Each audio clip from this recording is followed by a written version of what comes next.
Hello guys, good morning. So for today's video, time check is 6 o'clock. So dahil kasabihan noon sa mga katandaan na kung gusto mo magtanim, dapat maaga. Diba? So for today's video, nagtatanim po ako ng okra. Dahil meron na po akong binungkal na lupa. So ito yun.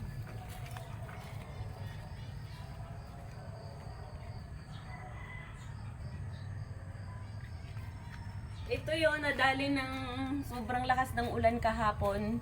Kasi dapat kahapon ko pa to tinanim. Ngayon dahil ay sobrang busy ko kahapon, kaya sabi ko dapat itatanim ito morning na hindi pa sumikat yung araw. Dahil pag sikat ng araw, nakatanim na ito, yun, maganda yun. Ayan. At saka dapat daw, sabi ng aking magulang, before ka magtanim, dapat nagpe-pray ka muna. So dahil marami na akong natanim, so nakapag-pray na din po ako. So yun. So bago natin itanim to, kailangan yan muna natin ang lupa. Ganyan, parang nag-garden lang. So dito lang yan matatagpuan sa bakuran namin.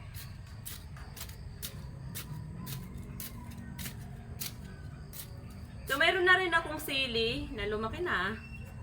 Diba? At may coming pa akong talong na mahaba. Talong na Tagalog. At saka, may pichay pa ako at naganda na ako ng maraming paso kasi doon ko ilalagay yung mga pichay.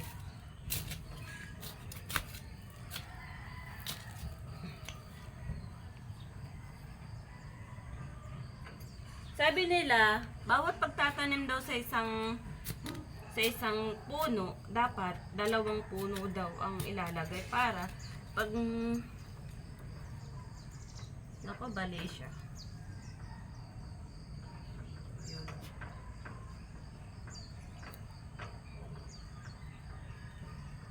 Yun, 2 daw nito. 2 puno para dumami siya.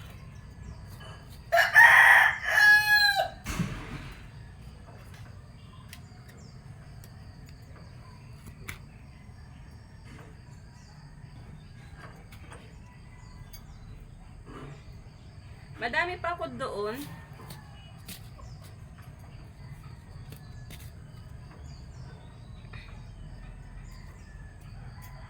Kasi mamaya-maya, aalis na naman ako papuntang bayan para mamili ng aking kailangan sa aking pastil. Iyon.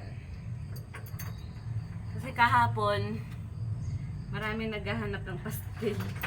Ubos na kasi yung ginawa ko nung isang araw.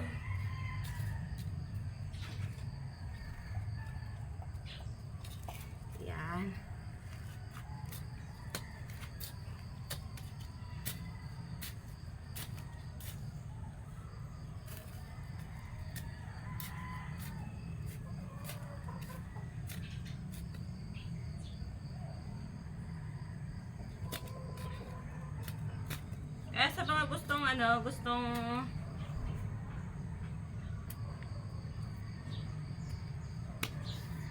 kakapagod.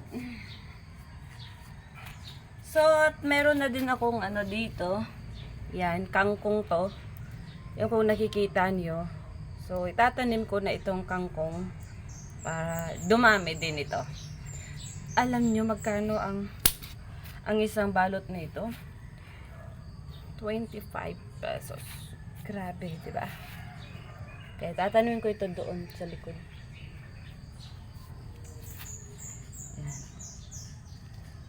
Yun. So, for today's video, yun lang. Maraming salamat. Antayin nyo na maubos to. Nakikita nyo, binungkal ko yan. So, yan. Kung nakikita nyo, yan, mga tanim. Grabe, no? Oh, yan, gano'n akong tanim. Yan. So, hindi ko pa naubos makuha yung iba. So, kukunin ko muna. Kukunti lang naman yun. Grabe. Pampawis ko ah.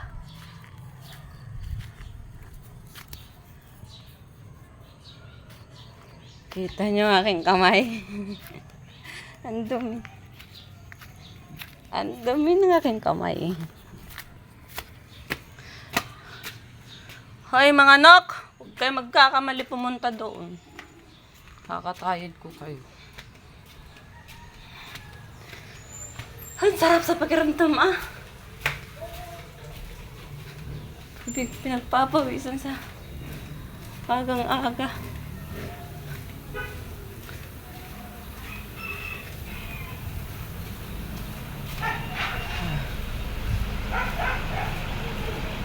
Tingnan nyo ang aking tanim din eh. Yan ah. Ito ay papasok ko ito mamaya. Ito ay ano, pechay. Yun naman ay talong na mahaba tsaka talong na ano, Tagalog. So ito yung mga yan, mga ano na kasi daming